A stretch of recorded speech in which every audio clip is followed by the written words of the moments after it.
Hello, everyone, and welcome to Tech Leaders Hub. It is so good to be back on the air. It's been a while since we had an episode, so I'm super glad to be meeting with you, dear watchers and listeners, today. And of course, I'm super glad to be having Espen Sande Larsen on the show, Senior Vice President of Technology Exploration at DNB. Espen, how are you doing today? I'm great, thank you. And yourself? Yeah, I'm amazing. Obviously, very excited to be live streaming again. Like I said, it's been a minute, so I'm super glad that we can do this again. Dear watchers and listeners, if you're joining Tech Leaders Hub live, thank you so much. If you're watching the recording, that's very cool too. But if you're watching live, let us know that you can hear us and let us know that you can see us. That's going to be very useful for us as we continue this conversation. This is getting recorded, so we want to make sure it's getting recorded in a nice enough quality when it gets turned into an episode of our Tech Leaders Hub podcast, for example. So let us know in the comments. We should be coming to you live on LinkedIn, YouTube, and Twitter, so any of those is just fine. I'm gonna wait for these. Okay, got the first hello coming in. That's very nice. Keep them coming. I need more. Meanwhile, Espen, I wanted to ask you, given the topic of the conversation we've got for today, we're going to be talking about Web3, blockchain, and the metaverse, a lot to cover and a lot of hype that we want to kind of take a look at today. Who do you hope is tuning into this session? Who do you think will benefit from listening to this conversation?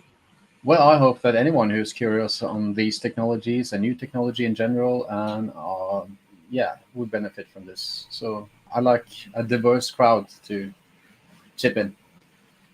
Yeah, I would like that too. And I hope a diverse crowd is joining us today. Got another comment coming in from Adam saying that they can hear and see us loud and clear. That's awesome. That means we can basically proceed with the show. That's amazing then. So, before we get into everything related to the topic of this session, I want to do the traditional Tech Leaders Hub thing and ask you the traditional Tech Leaders Hub question, because podcasts sometimes take a little while to get to the point and to start delivering value. We do things differently. So, Espen, I'm going to ask you the traditional Tech Leaders Hub question now. What is your number one tip for tech leaders? Let's start with that.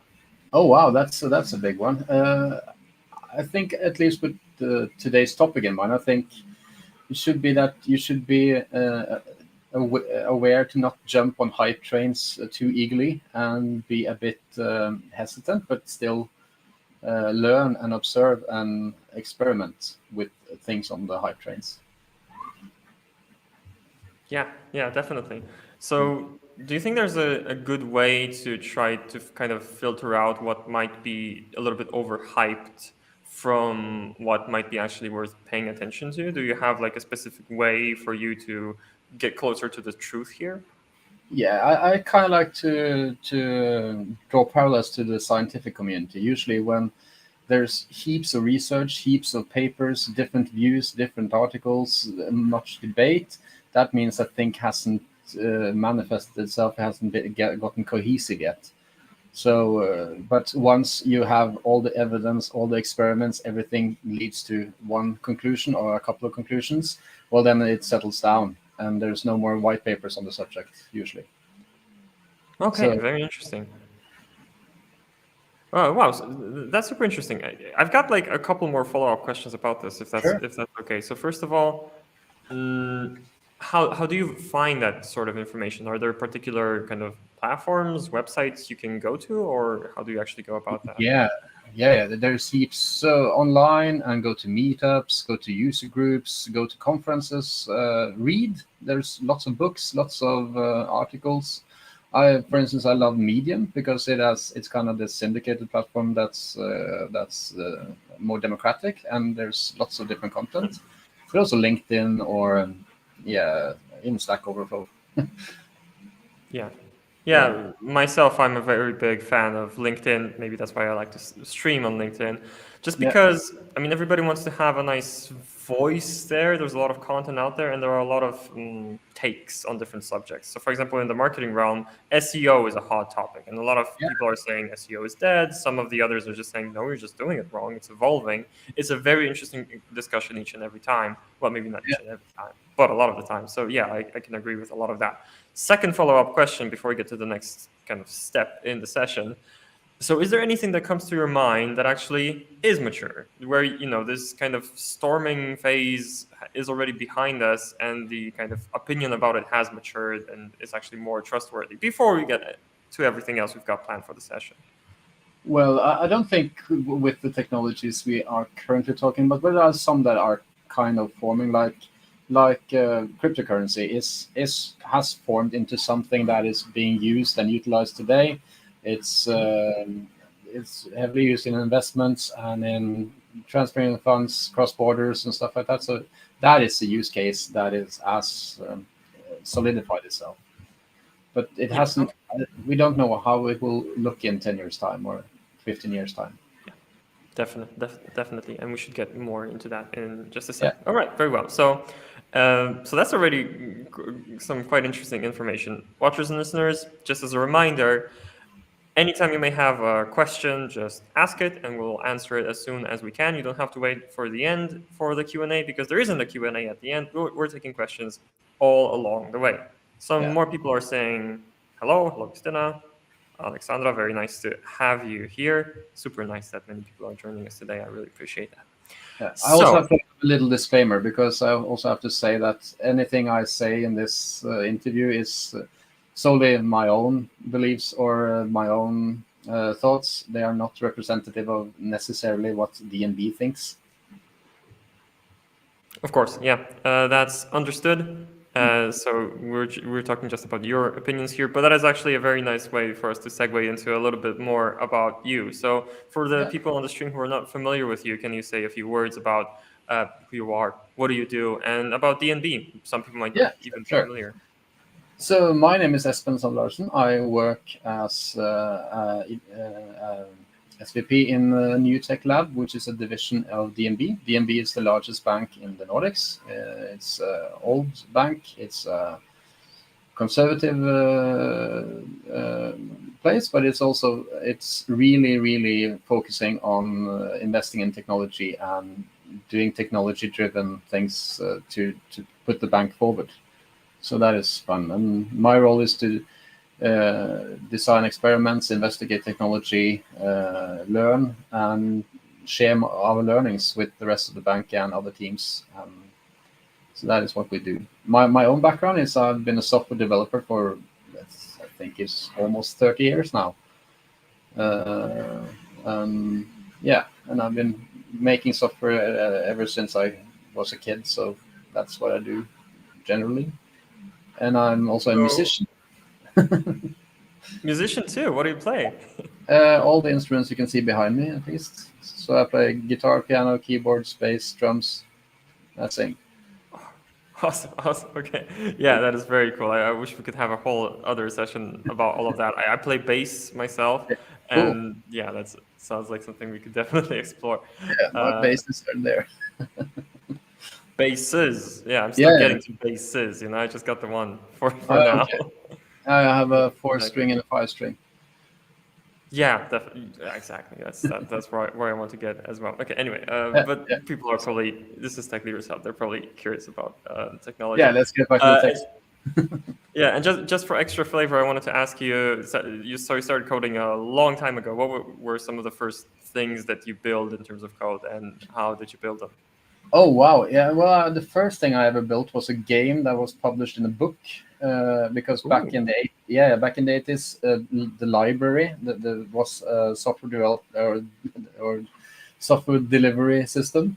So it was printed in a book, and you can type in the code on your machine. It was a Commodore 64, and it didn't work because the typeset of the book was not the same as the typeset on the machine.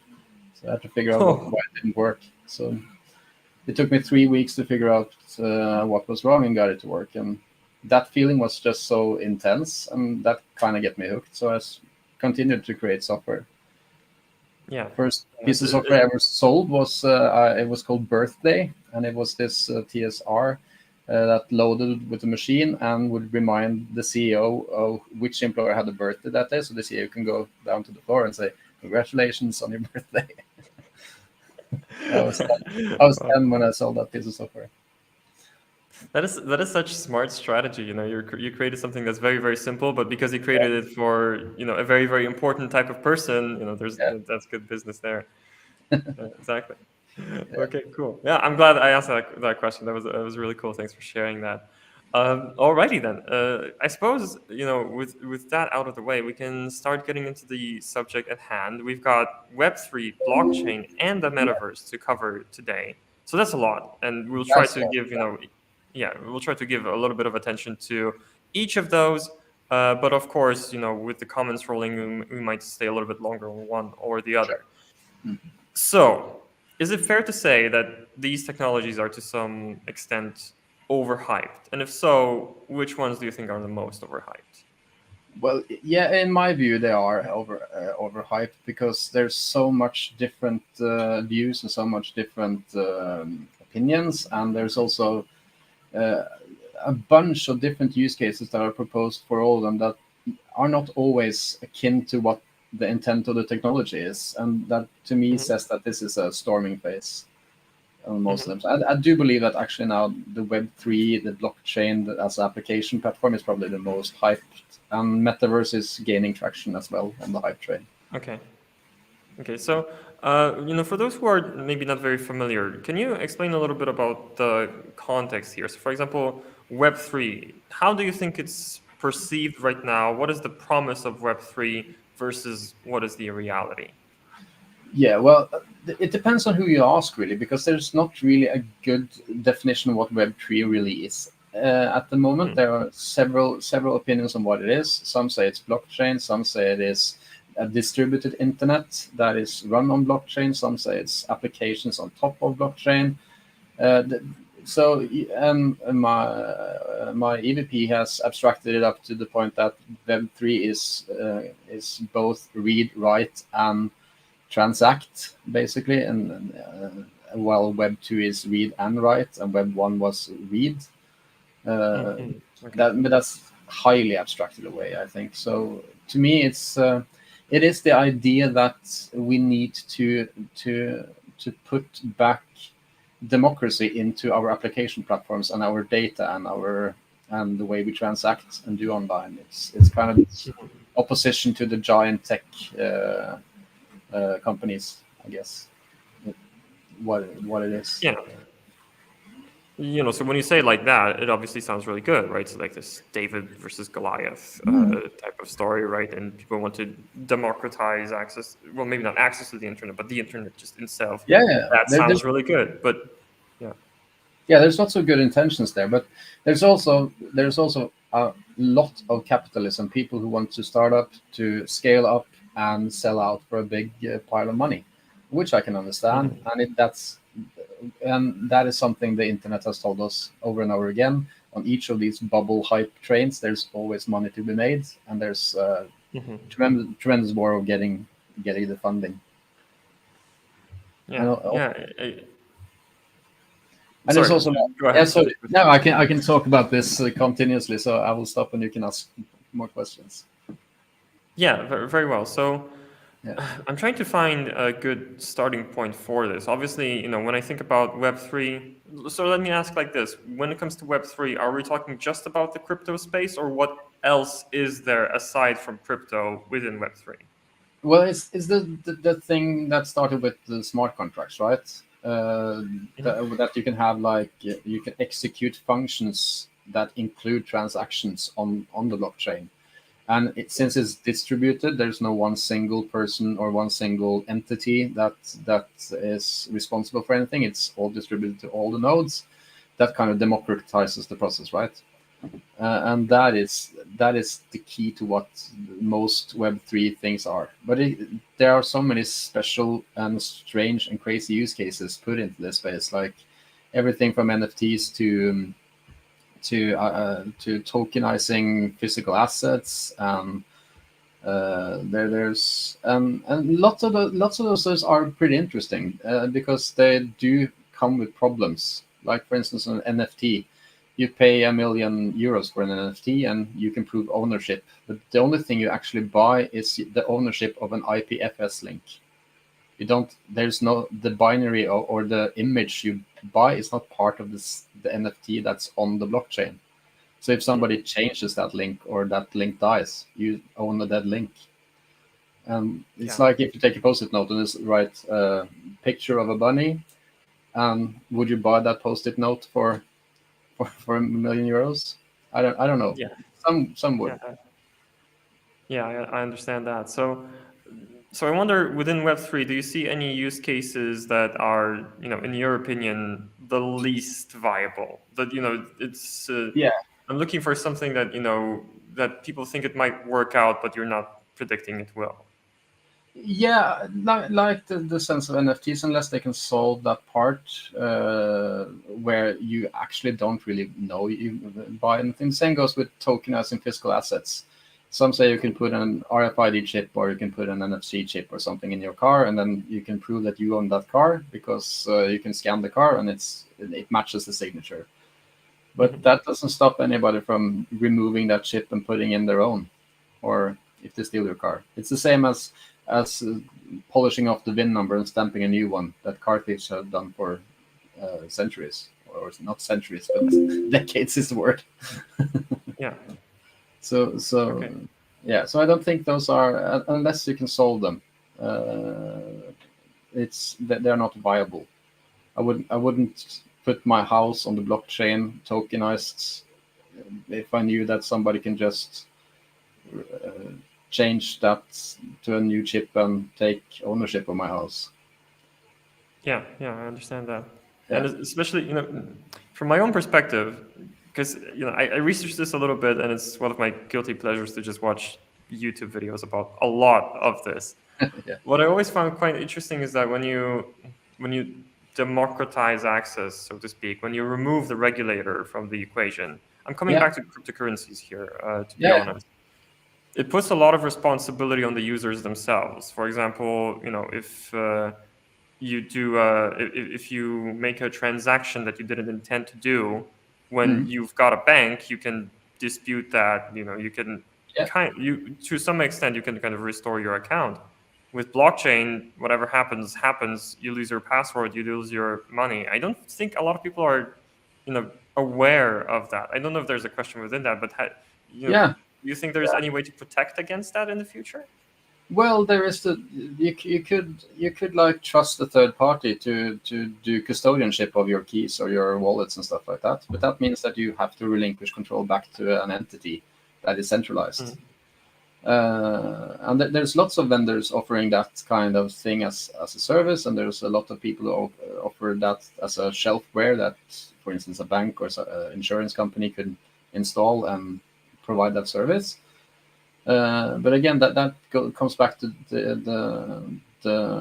the topic of trust, because that's what cryptocurrencies are actually designed to solve. It's transacting in an environment where you don't trust any parties. There's no trust, so you can have zero trust transactions that you can trust that the transactions themselves will go through. And usually, when we talk about banking, you usually trust your bank, or otherwise you wouldn't put your money there. You wouldn't get a loan for a house. You do that because you put trust in that entity.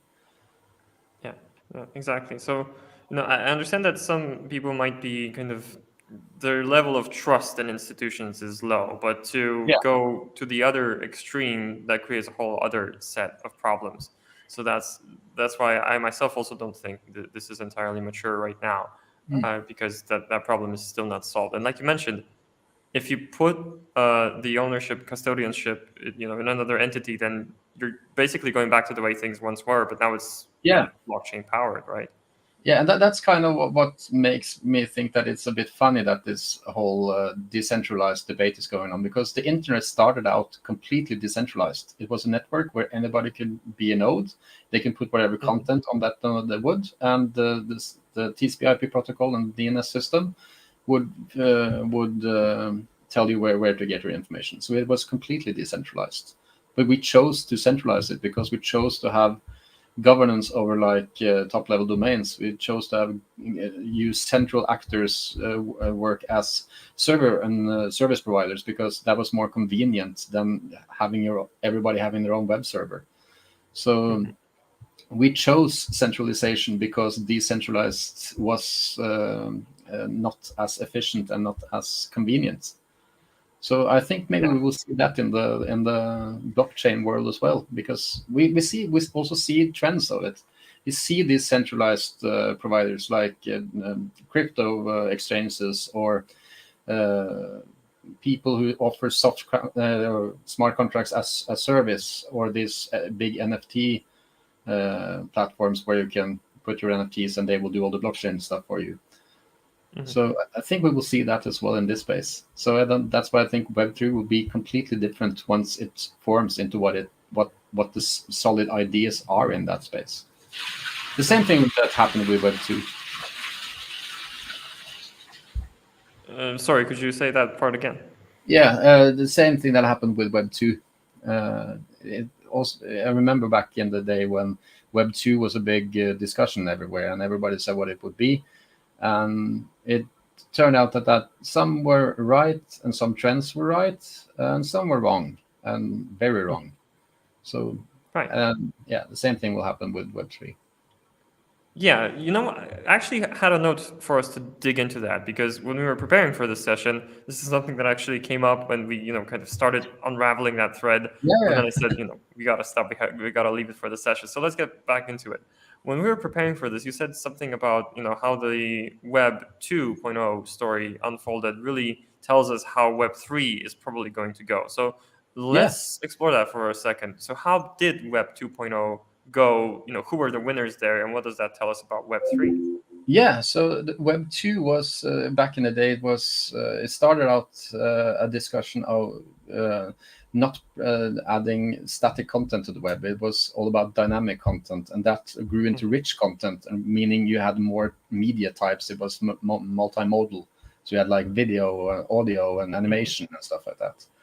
And one of the first big platforms for that was first Macromedia, that turned into Flash, that was acquired by Adobe.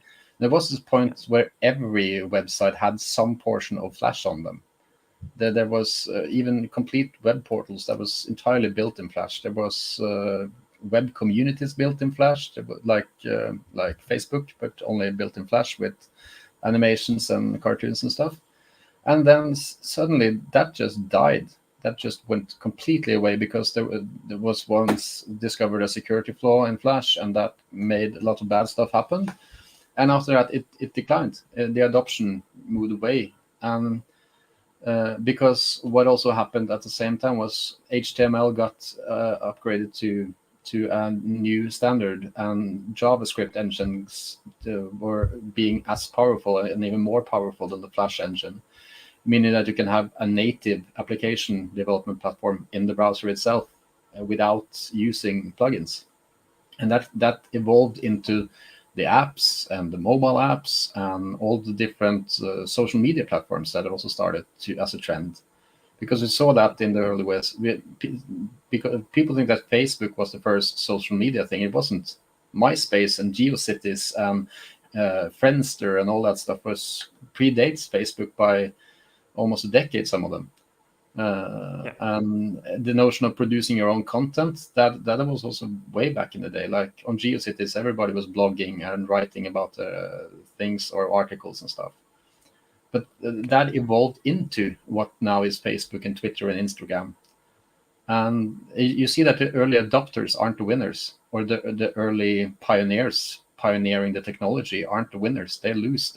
It's when somebody understands what the essence is and what the users really want, and provides that as a service and catapults into popularity. That is what takes the market. Like Facebook dominated, even that they were not the first one. Yeah. Okay. So that's really interesting when you try and apply that to the current context, because it seems like right now we are in the early stage of Web3. So Yeah. do you think, let's talk about cryptocurrencies maybe. Do you think Bitcoin and Ethereum are going to go in a similar way to MySpace and GeoCities, and something else will come in that fits the need a little bit better? Yeah, I think so that can happen, because there's like both Ethereum and Bitcoin. They are technologies that can reach what I call critical mass, meaning that there are no more Bitcoins to be mined and no more Ethereum's gas to be earned. and or at least so little that it isn't viable. And when you lose people, lose people having incentive to validate the transactions, well, then also the chain drops. Okay. And if something would come along that offers the same kind of trust and the same, or at least, or maybe a tiny trade-off, and be more convenient, more effective, have more transactions per second, and it's easier to for end users, I think the adoption will be, straight on. So that's a startup tip for somebody out there. Yeah, do that, but better. And I imagine a lot of startups are trying to do that. What Yeah. personally surprised me, kind of, with my contact with crypto, there were a few things that surprised me. One was the realization that, wow, I lose my password, I lose everything, which Yeah. rough. And the second was that transactions, on top of being complicated, it can also take quite a while. I mean, Yeah. I'm from the millennial generation, one might say. I'm used to transactions being instant. Put my Yeah. phone to the terminal and it's boom, done. So Yeah. so that I think is a huge blocker, right? Because the transactions can take a little while, and that's not what we're used to. Yeah, that's a big thing, and that is why you have these exchanges that collect or like do batch transactions and stuff like that, because they kind of, as long as you are on their platform, they can like do net trading on the transactions internally, and then they can do the batch and get that minted and stuff like that. But that is just like banking. That's what banks do as well. So the central bank will keep a record, but that is usually just the net transactions between the bank. As long as you're within the bank, that they can do it instantly. Yeah, So yeah, yeah, exactly. Yeah, so it's quite inefficient as it is, and the thing is that it doesn't get more efficient. It's designed to get less, because the more bitcoins are mined, the more difficult it would be to mint a new block. mhm. So it's the same with Ethereum. So it's kind of working against itself in the times of efficacy. Yeah, it's almost as if the time is ticking here. But I do wonder. Sometimes I find myself thinking that maybe Bitcoin is not going to be the new dollar. But I've heard voices like that, and I'm curious of your opinion. That Bitcoin might not be the new dollar, but it might be the new gold. Something a little bit more stable against which other currencies are compared. What do you think about that? It could be. It could be. It depends. But it's gold is a tangible thing, right? It's something you can Hmm. dig up of the ground and you can melt and you can use it for something. Bitcoin is a technology, and technologies we've seen. If anything we learn about technology is that it's ephemeral. It comes and it goes away. Yeah. That isn't unless you're talking about the end of days. Then gold doesn't do that. It's physical and it's always there. Yeah, certainly. Okay, yeah, interesting take on that. So I wonder, kind of being mindful of the time, we still have the metaverse to talk about, because Web3 and blockchain, I can see those are Yeah. really related. Yeah. I was wondering if there are any other use cases within Web3 and blockchain that you think that are specifically misunderstood, and the potential that's being perceived is not the potential that's there. Aside from we talked about cryptocurrencies. Uh, we talked about decentralized organizations. Anything else that comes to mind in the sense that tech leaders should pay attention to that, but maybe not jump on the hype Yeah. train? Yeah, so I think smart contracts is another thing, right? And NFT, as I said earlier, is an example of that, because smart contracts say that they can produce legal binding trusts of different kind of use cases. It could be like a will, it could be like ownership of something, it could be like who the shareholders in a company is, instead of having that centrally at the notaries. So but again, it comes to how the smart contracts are built and what actually lies there of information, because that is the only the information that is in the transaction that is on the blockchain itself is the one that you can prove exists. So when NFT is just a link to something, it's just a pointer to something. The same goes for a tokenized asset or a share in something, or what it can be. You still only own a pointer. You don't own the thing itself. That is something to be mindful of when you do, if you do go into the space and invest and maybe build a service on top of a smart contract and stuff like that. So yeah. Interesting. So two more or so questions about that before we move on to the other topic. Sure. So, we're on Tech Leaders Hub here, and a question that I like to ask sometimes is a little bit of, let's not call it role play, but just trying to imagine a scenario here. So I imagine there are CTOs out there that, they may be skeptical themselves, but they're being pressured to get Yeah. into this. Maybe the CEO is excited about Web3 and blockchain, and the CTO is getting questions like, why aren't we doing that yet? Where's our token? Why aren't we doing NFTs, etc.? Yeah. As a tech leader like that, how would you respond to it? I think it depends on what kind of business you're in, and what kind of responsibility you have to your users. If the business you're in would benefit from you exploring that space and maybe offering it to your customers and stuff like that, then I think you should invest in at least doing experiments or explorations. But if it's the other way around, if exploring that space actually reflects negative on you or your users, you should stand up and say, I hear what you're saying, but I don't think that is right for our business at the present time. I think we should be on the fence. Yeah. Be on the fence. Okay. So I suppose the natural follow-up question to that then is, what do you think is a type of business that would be a fit versus a type of business where it's not worth it at this point? Yeah. So, for instance, if you're in the gaming or entertainment industry, there could be some viable options to explore there to gain traction and gain buzz and kind of get the synergies from the hype train, I guess. But if you're in the National Tax Office, well, maybe exploring blockchain services may reflect bad on you because of the bad reputation of those kind of financial environments. I don't know. It could be. Maybe it isn't. Maybe like the finance department of a nation, it shouldn't do lots of investment into NFTs, for instance, because it doesn't fit their business. It doesn't aid their business. Yeah, it's an extremely volatile asset, right? You can buy it for millions and then sell it for pennies, right? Yeah, We've and the seen latest weeks we have seen that very thing happen. So yeah. Yeah, I mean, this is an interesting conversation to be having right now when we're looking at entire crypto exchanges just basically Yeah, collapsing overnight. That, I think, is a warning signal for everybody. it should be, because people went from being rich to being flat broke in a day. That is, yeah. Well, Yeah. it's not smart to have all the eggs in that basket, at least.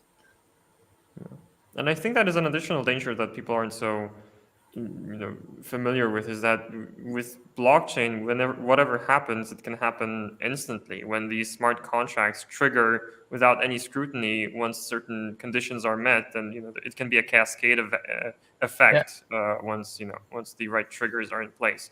So that's also a danger. Yeah, it is, and it's also a technology that is adopted by a lot of young software developers and often juniors, and they can make mistakes, and when that makes it into a smart contract that is suddenly responsible for millions of valuable assets, well, it could be dangerous. Yeah, exactly. The question I keep coming back to is, smart contracts are created by people, so people can still make mistakes. There can still be bugs and vulnerabilities there. And once it's saved on the blockchain, it doesn't seem like you have a lot of recourse against that. There's not much you can do. Yeah.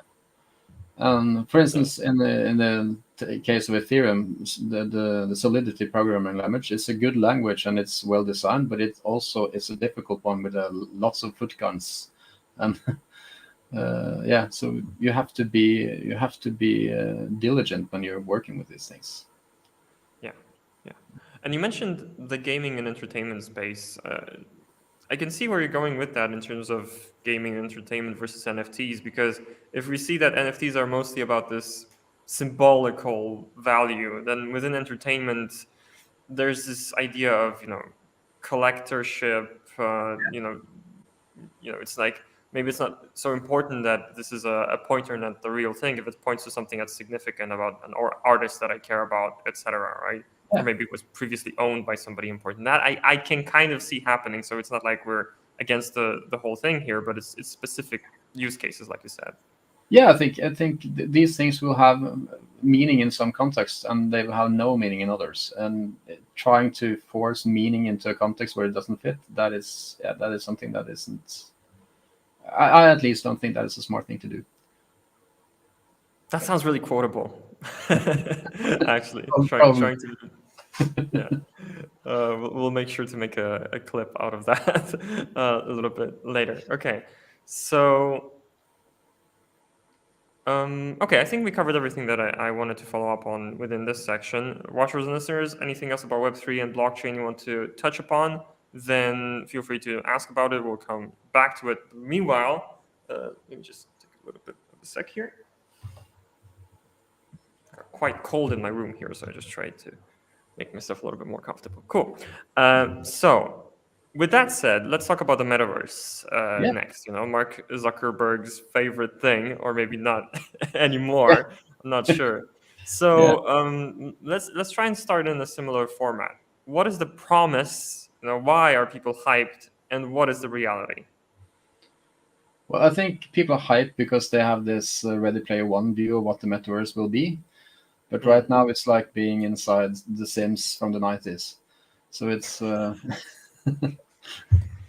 Okay. so yeah, Go on. it will probably be something, but I'm not sure that the Facebook vision is what we will see. I don't think people will use the metaverse to have picnics with their friends inside a cartoon village. Maybe they will, but I think there's much more interesting use cases for the metaverse than that. And I think that's it's kind of, as I mentioned earlier, about Facebook being the winner of Web2 because they saw the potential and they found the essence and produced that as a service. And that made people like Friendster and MySpace lose. MySpace still exists, but it's like a bleak shadow of the dominating position it once had. So, and it's kind of fun to see Facebook actually making that mistake themselves, being that they were the winner. But Right. now they are the early adopter. They are driving this into what they think the vision will be.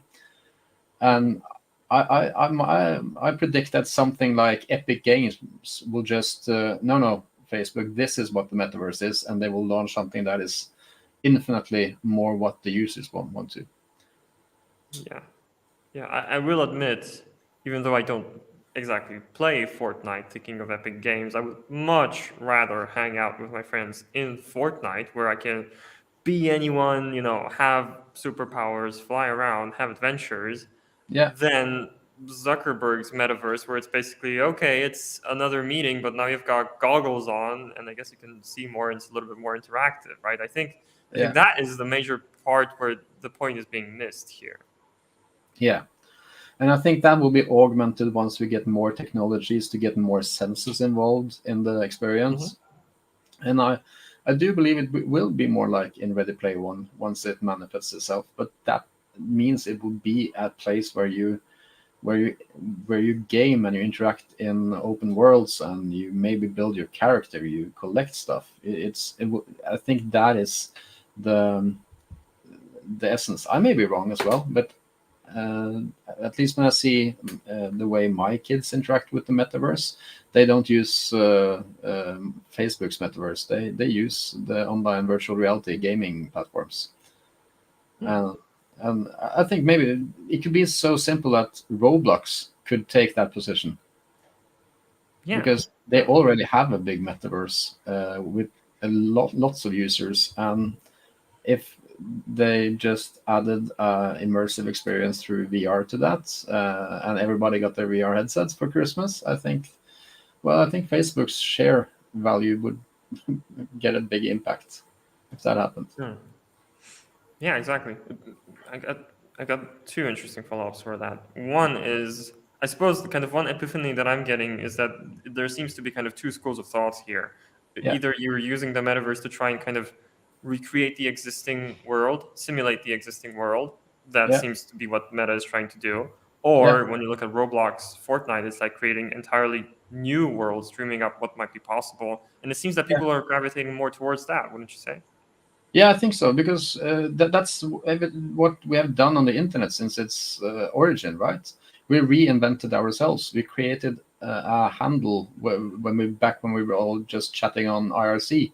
We created a handle. We created our backstories. We kind of embellished the truth a bit.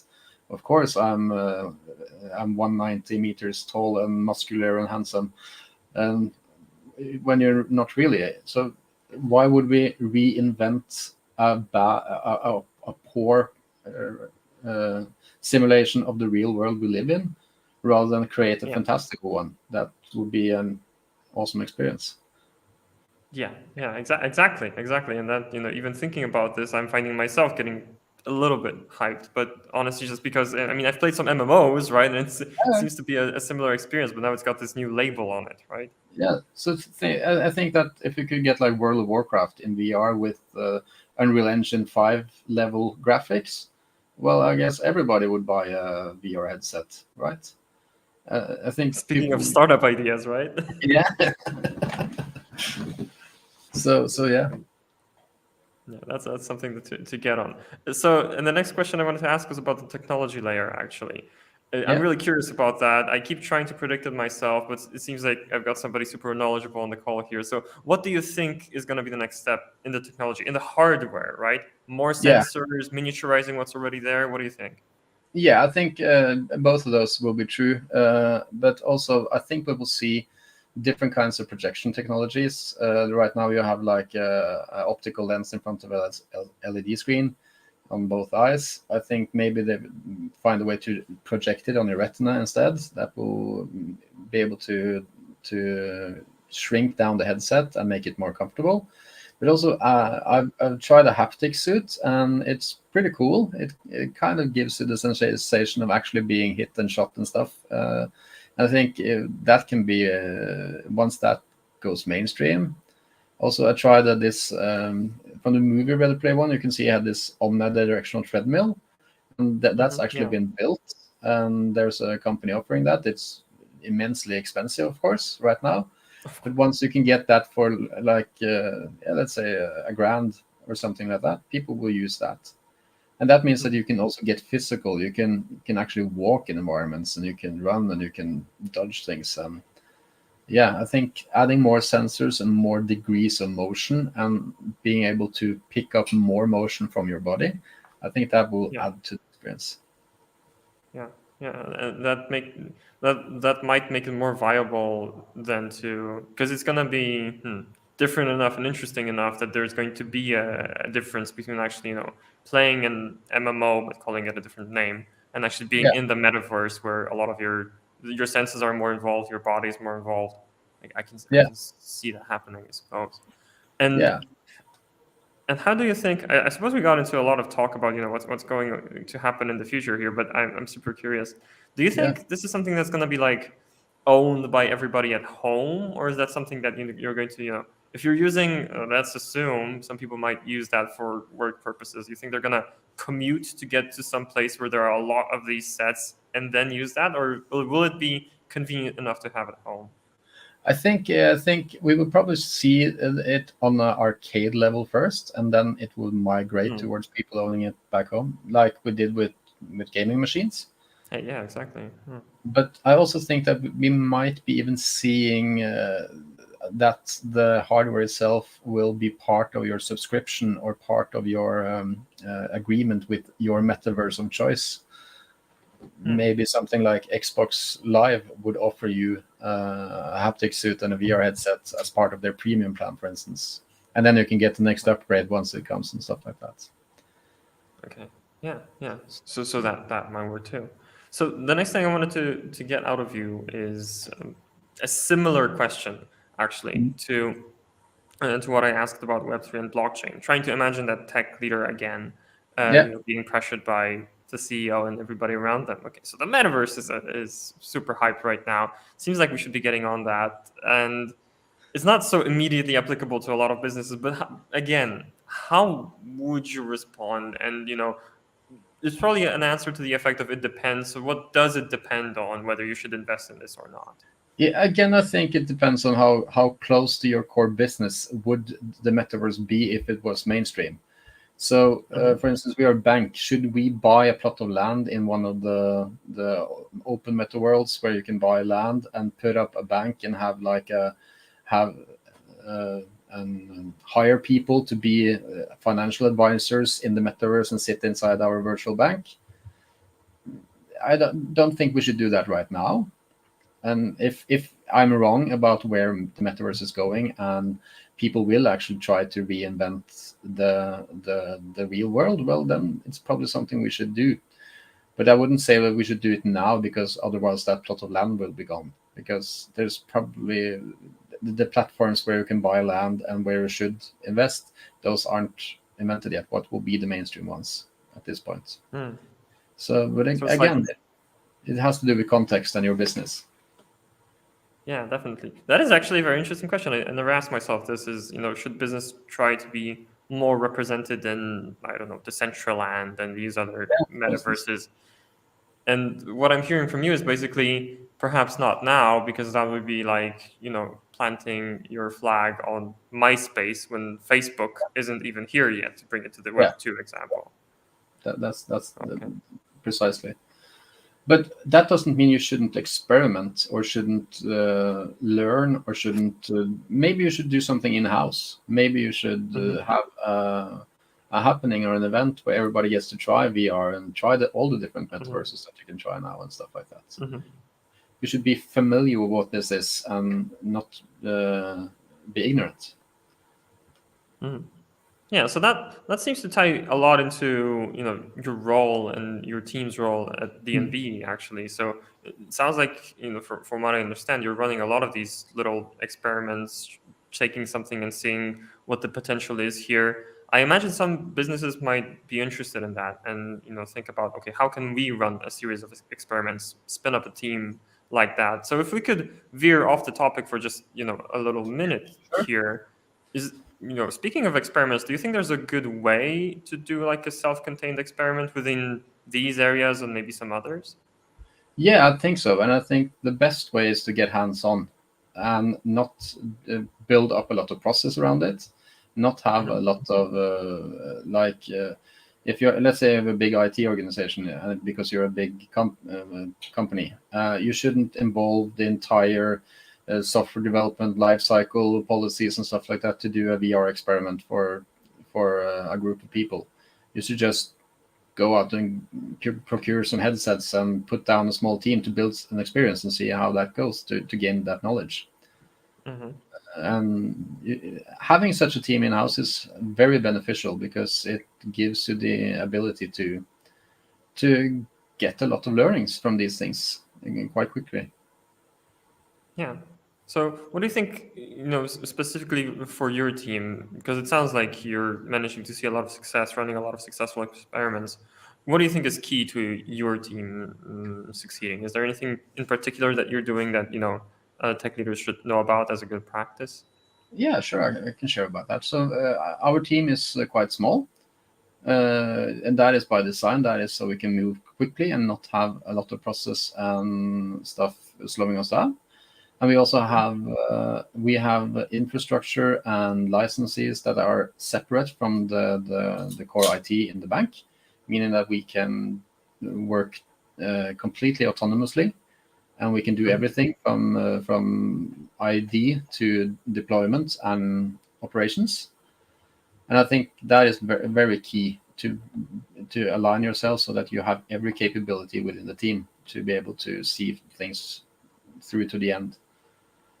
Yeah. And also we have a thing in our team that everybody, including our EVP, has to know how to code. So and that is also beneficial because we can all people in our team can assume any role in a project, even though we have different things we are experts on individually. But that is beneficial because we get to learn a lot by being in different roles, and we also get to. It's easy to spin up an experiment because we have no constraints.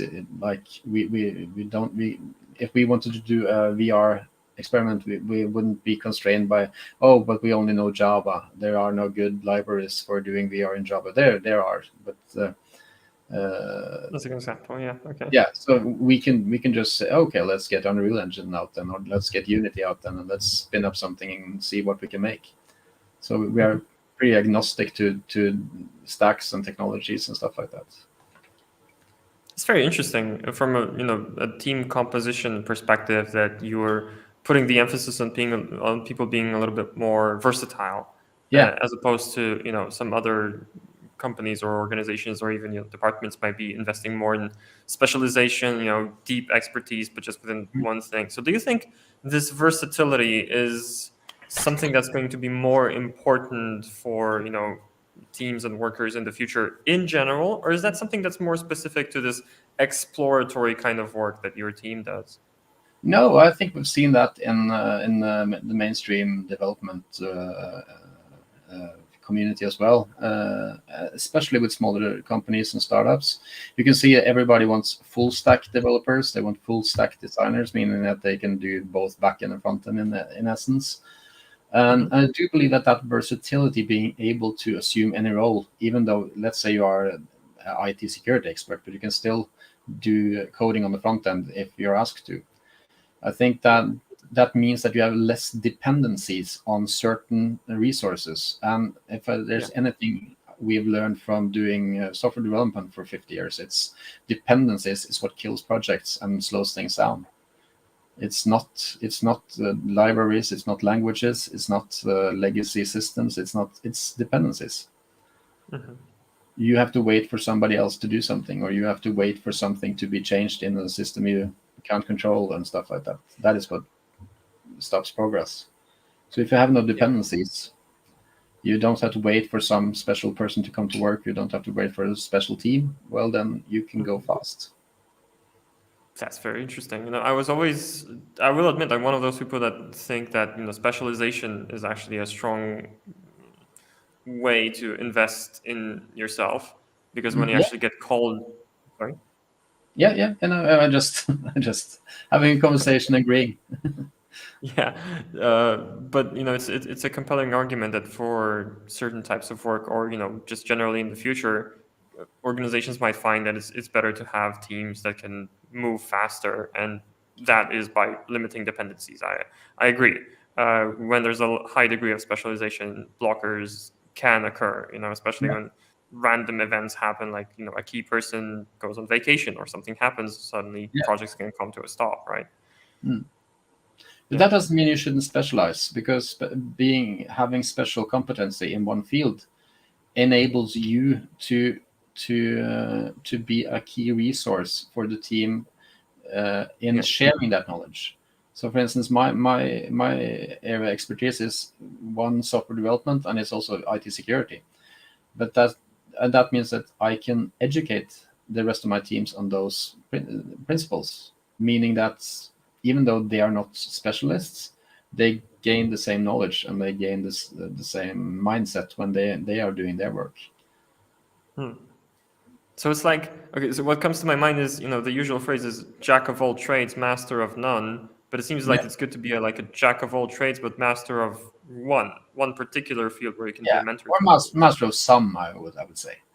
Master of some, okay. Yeah, jack of all Okay. trades, So master that of some. So sounds yeah, good. I'm gonna put that on my LinkedIn profile, maybe. Good. that's good. Okay. Well, we're rapidly approaching the end of our session here today, which blew by really fast. Watchers and listeners, if you have additional questions, now would be a good time. Myself, I think I wanted to ask one more question about kind of skills that are going to be more useful in the future. We Mhm. talked about blockchain, we talked about Web3, especially metaverse seems to be bringing in some skills that previously may not have been that important and may be more important in the future. So what do you project? Which skills are going to be much more important in the future given the technologies that are coming? They are going to mature at some point. So what do you think is going to be I really really, appreciated? yeah, I really do think that being a skilled 3D artist is something that will catapult into the mainstream. Hmm. And we see that tools that previously had the highest adoption were the proprietary expensive ones that was used in media and film and TV. But now we can see things like Blender is gaining a lot of traction, and it's really evolved into this magnificent tool that is on par and in some ways better than the proprietary ones. And being that it's free and open source, it truly benefits from being community driven, rather than like something like Autodesk Maya that has one release every 3 years and it's a core team developing it. So it's kind of there at a disadvantage. And I do see that things like content for the metaverse would probably be also opened to third parties, meaning that you can have like places where you buy stuff for your metaverse experience or for your character and things. And that means that you will have to have 3D artists that will create those. So I think, that's something that immediately came to my mind too. I keep thinking, I've got a 1-year-old son, and I keep thinking, what kind of job is he going to have, for example, in the future that I can't even imagine right now? And I'm thinking he might be like a metaverse interior designer, for example, which is something that people are already doing. It's not, I suppose, not yet a job, but it very well may be in the future. It could be. It could be. It could be. So I think that focus on all the assets that will have to be generated for the experiences, I think that will generate a lot of business opportunities, and with that, a lot of different jobs and titles. So, yeah, definitely. So, in a sense, it's exciting because a lot of what we saw on the web, initially when you think about the old web, it's a lot of it was just text, static images. Now we've got, and now a lot of it is for example, we're thinking about YouTube being a huge platform, but it's still all 2D, right? And moving into the third dimension with all of that content, that's going to create a lot of opportunities. I agree on that. Glad I asked that question. All right. So we're very close to the end of our session. I wanted to ask you about just any kind of finishing thoughts that you might have here, something I failed to ask about that you really want to put out there for the Tech Leaders Hub audience about this or anything else. Well, no, I think just to sum up that don't jump on the hype trains, but observe and learn about what the hype is coming, what is generating the hype, and what is truly behind the hype. What is in these technologies and what is in these experiences and these services. Find the gist. Yeah, the more I have these conversations and conversations in general with experts and knowledgeable people, I feel like the two key words to always keep in mind is it depends. I'm sorry. And, you can't unequivocally get hyped about any of these technologies without thinking whether the use case makes sense, whether this is a type of business that will benefit from it. Some probably will benefit a lot. Others are getting excited over something that is not a fit for them. That would be my takeaway from the session. Yeah, and I would also like to add, be mindful and be aware that you might be wrong. What you believe or what you think, it very may show that you are wrong, and you should be mindful of that.